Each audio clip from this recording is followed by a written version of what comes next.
অনেকে বলে নীল নদে ডুবে মরেছে, ভুয়া কথা। আমি ফেরাউনের দেশের মানুষ মিয়া, এই তথ্য আমার কাছ থেকে শুনেন। আমি ফেরাউনের দেশে ছিলাম 5 বছর, নীল নদের পানি খেয়েছি আমি 5 বছর। সরাসরি নীল নদ থেকে নিয়ে খাই নাই। আবার মিশরের সরকার রিফাইনিং করে, পরিশোধন করে, পাইপলাইনের মাধ্যমে গোটা মিশরে ছড়িয়ে দিয়েছে। নীল নদ লম্বায় সবচেয়ে বড়, আড়াআড়িতে বড় নয়। আপনি ভালো সাঁতার জানলে আড়াআড়ি পাশের দিক থেকে আপনি নীল নদকে ক্রস করে ওদিকে চলে যেতে পারবেন। কিন্তু লম্বা এটা 6,695 কিলোমিটার লম্বা, পৃথিবীর সবচেয়ে বড় নদ। এটা জান্নাতের নদ। বিশ্বনবী যখন মেরাজে গেলেন, 2টা নদী সিদরাতুল মুনতাহা থেকে জান্নাতে চলে যায়, আর 2টা নদী জান্নাত থেকে পৃথিবীর দিকে নামে। বিশ্বনবী ডেকে বললেন, জিব্রাইল, যেই 2টা নদী জান্নাত থেকে দুনিয়ায় নামে, এই নদীটার নাম কি? বিশ্বনবী বললেন, একটা ইরাকের ফোরাত নদী, আর একটা হলো আপনার ভাই মুসার দেশ মিশরের নীল নদী। কোন সুবহানাল্লাহ। ফেরাউন বলল, আমি জীবনে মুসারে আসতে দিব না পৃথিবীতে। আল্লাহ বললেন, তোর ঘরে আমি মুসারে বড় করে ছাড়বো। কোন ঠিক কিনা? মুসার মা মুসা আলাইহিস সালামকে সিন্ধুকে করে এই নীল নদে ভাসিয়ে দিয়েছেন। ফেরাউন এই নীল নদে মরে নাই, সে মরেছে লোহিত সাগরে মরে। বিশাল লোহিত সাগরে রাস্তা হয়ে গেল।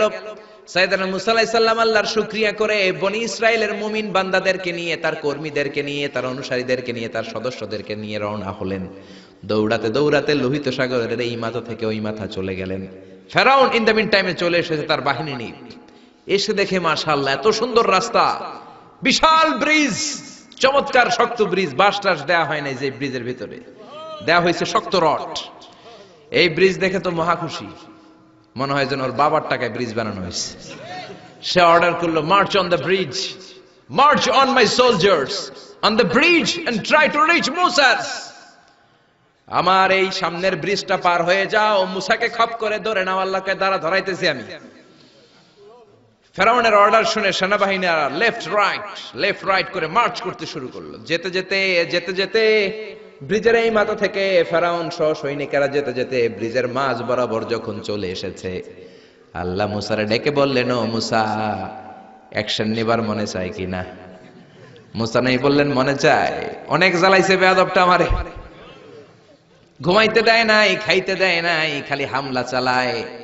এখনো এরকম মুসলমানদের ঘরে ঘরে হামলা আছে না নাই?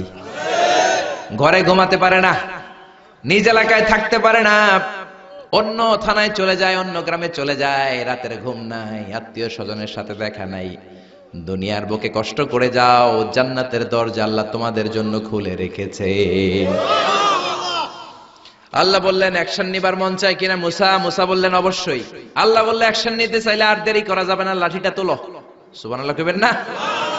মুসা আলাইহিস সালাম লাঠি তুললেন। লাঠি তোলার সাথে সাথে লোহিত সাগরের এই মাথা থেকে ওই মাথার বিশাল ব্রিজ, পুরো ব্রিজটাইকে ভ্যানিশ করে দিল কে?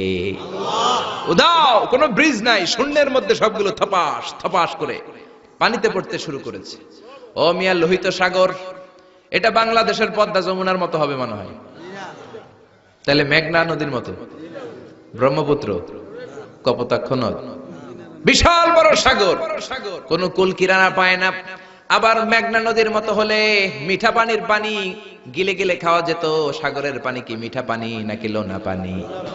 এই সুন্দর ফুল সুন্দর ফল মিঠা নদীর পানি, আল্লাহ তোমার মেহেরবানি। মিঠা নদীর পানি হলে খেয়ে ফেলতো, কিন্তু লোহিত সাগরের লোনা পানি, লবণ পানি আর খেতে পারে না। এক ঢোক ভিতরে যায়, বমি করে 2 ঢোক ফালায়।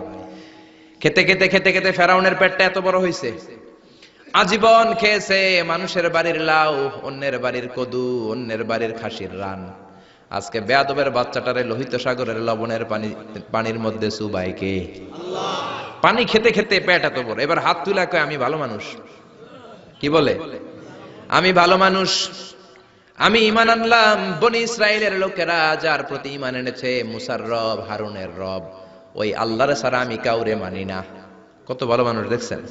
আল্লাহ বললেন, no, the time is up, the time is up, I never accept your iman now. এখন তোর ঈমান আমি কবুল করব না। জিব্রাইল রে বললেন, ওর মাথাটা একটু ঠাইসা ধর, আর একটু জুবা দিয়া আর একটু লোনা পানি খাওয়া। জিব্রাইল কিছুই করলেন না। ওইটাতে এমনি শুধু ভাসতেছে, মাথাটা একটু ঠেসে ধরলেন, আর কয়েক ঢোক পেটের ভিতরে ঢুকায় দিল কে? আল্লাহ বললেন ফালইয়াউমা নুনাজ্জিকা বিবাদানিকা লিতাকুনা লিমান খালফাকা আয়া। ও ফেরাউন, তুই মরে গেলি, কিন্তু তোর লাশকে আমি মারবো না। তোর লাশটা গলবে না, পচবে না, কোনো কীট পতঙ্গ তোরে খাবে না, কোন তিমি মাছ তোর দেহের মধ্যে তার জিহ্বা লাগাবে না।